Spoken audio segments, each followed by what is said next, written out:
ពីប្រហុកសាច់បែបនេះទៅជាបែបនេះ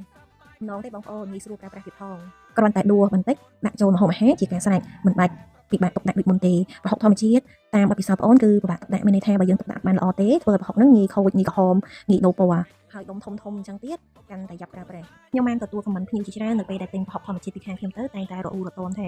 អូនទុកបានបន្តិចទៅឡើងក្រហមដូរពណ៌អូនក្លិនអត់សូវឈ្ងុយដូចមុនសោះតែពិតទៅប្រហុកធម្មជាតិតើតែយើងនឹងខ្ទាស់ទឹកអំបិលឲ្យលិចទៅប្រហុកហ្នឹងអាចទុកបានយូរ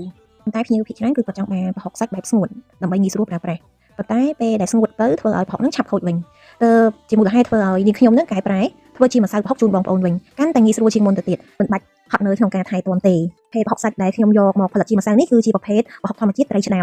ដែលគេចិញ្ចឹមនៅខាងតំបន់ទន្លេសាបតើតែប្រហុកនឹងឈ្ងុយទៅអាចយកមកធ្វើជាម្សៅបានធ្វើប្រហុកនេះឈ្ងុយពេញភូមិអ្នកភូមិមកសួរថាធ្វើអីគេអូនធ្វើអីគេឈ្ងុយម្លេះបងអាចមើលសាច់ប្រហុកដែលយើងយកមកធ្វើបានគឺធំដុំធំហ្មងល្អមែនតើបងប្អូនចាប់អារម្មណ៍ចង់កម្មង់ម្សៅប្រហុកត្រីឆ្នោអាចទាក់ទងមកនេះខ្ញុំបានតាមឆាតឬក៏តាមលេខទូរស័ព្ទនៅលើ caption ខាងលើ